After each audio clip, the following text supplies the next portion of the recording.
La vie des maîtres sikhs, chapitre 10. Guru Gobind Singh, 10e prophète du sikhisme.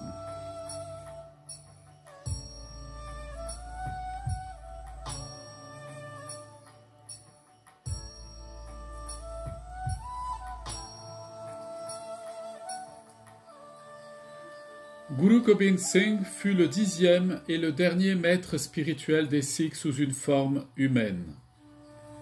Guru Tegh Bahadur, le 9e maître, pendant sa tournée de l'Inde orientale, avait laissé sa famille à Patna. C'est là que Guru Gobind Singh naquit en 1666. Il n'avait que 5 ans lorsqu'il vint rejoindre son père à Anandpur. Après le martyre de son père, il fut investi à l'âge de 9 ans de l'autorité spirituelle de la communauté. Pendant quelques années, il établit sa résidence à Paonta dans l'état de Nahan dans les Himalayas. Il y étudia des textes védiques classiques et des poèmes épiques comme le Ramayana et le Mahabharata. Il y rassembla une 50aine d'érudits, ses poètes, ses savants et ses sages, et lui-même traduisait les contes héroïques contenus dans les épopées. Le but de ses travaux était d'inculquer à ses disciples les vertus d'héroïsme et de chevalerie et de leur donner un haut niveau d'éducation intellectuelle. Guru Gobind Singh insistait aussi beaucoup sur l'esprit d'optimisme qui devait animer chacun. Un jour, le Guru Gobind Singh Sahibji fut obligé de se battre contre l'armée moghole et aussi contre les hindous rajas des montagnes. Son armée comprenait aussi bien des soldats sikhs que musulmans. Plusieurs fois d'ailleurs, il fut aidé par certains musulmans comme Pir Buddhu Shah. Son œuvre la plus marquante est la création de l'ordre chevaleresque du Khalsa. Le drame se déroule au premier jour du mois de Vesak, plus exactement le 13 avril 1699 à Anandpur. Des milliers de gens viennent rendre hommage à Guru Gobind. Le maître spirituel, une épée dégainée à la main, apparaît devant l'assemblée de ses Sikhs. Il demande en sacrifice une tête pour sauver le Dharma, la voie spirituelle sikh. Tout le monde a peur, mais finalement 5 personnes, les Panch Pyare, se présentent devant le gourou. Il les conduit dans une tente où il les initie par un rituel baptismal et chacun partage l'eau de la coupe. Avec un poignard à 2 tranchants, on avait mélangé du sucre à l'eau en prononçant des hymnes sacrés composés par les prédécesseurs de Guru Gobind Singh Sahibji. Le maître spirituel adopta ainsi une nouvelle cérémonie d'initiation. Tout le monde, sans distinction de caste ou de couleur, pouvait alors recevoir cette initiation baptismale. Ainsi, les 5 premières personnes initiées ce jour-là, les Panch Pyare, constituèrent l'ordre du Khalsa. Après leur baptême, Guru Gobind se présenta lui-même devant eux pour être initié par les Panch Pyare.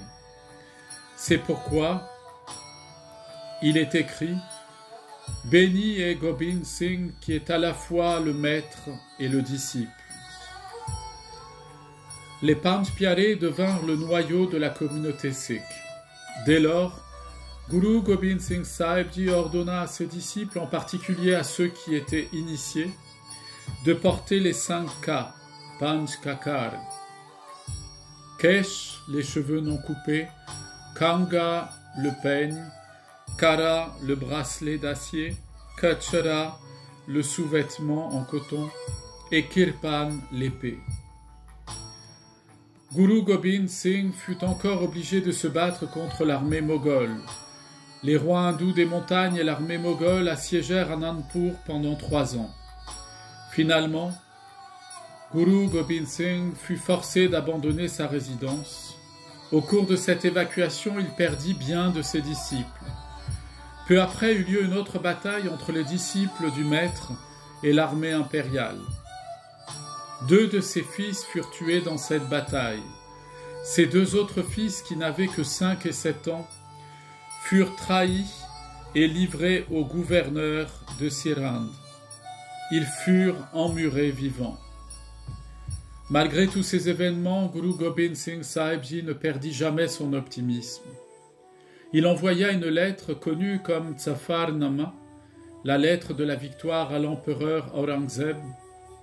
Dans cette lettre, Guru Gobind blâme Aurangzeb de ne pas avoir tenu ses promesses, et il lui fait remarquer que sa cruauté envers des gens qui n'appartiennent pas à la même religion que lui n'est pas digne d'un empereur. Guru Gobind Singh mentionne aussi dans cette lettre le martyre de ses 4 fils et d'autres de ses disciples. Il justifie devant l'empereur son recours à l'épée en lui disant « Quand tout autre moyen devient ineffectif, le recours à l'épée est parfaitement légitime. » On dit que l'empereur fut impressionné par cette lettre et qu'il demanda à Guru Gobind de le rencontrer. Mais avant que le maître puisse le faire, l'empereur mourut. Alors, Guru Gobind eut un répit, et pendant ce temps, il resta à Talwandi Sabo, de nos jours appelé Damdama Sahib. C'est là qu'il rédigea la dernière recension du Guru Granth Sahib.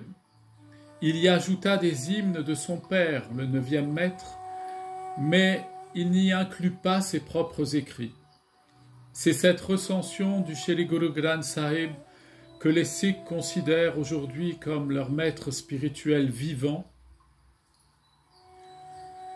et institué comme successeur éternel de Guru Gobind Singh Sahib-ji. Pendant les dernières années de sa vie, le maître s'établit à Nander dans l'Inde méridionale.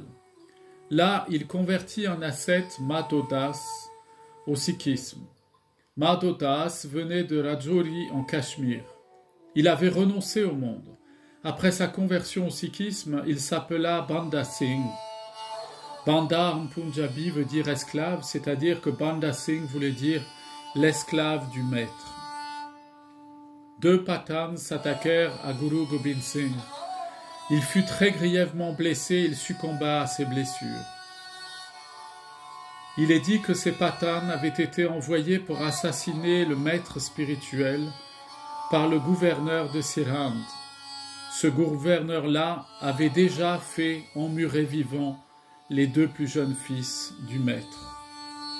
Avant sa mort, Guru Gobind Singh ordonna que désormais le Shri Guru Granth Sahib devienne le maître spirituel conscient et éternel des Sikhs et de l'univers tout entier. Et il nomma Banda Singh comme le chef militaire de ces Sikhs.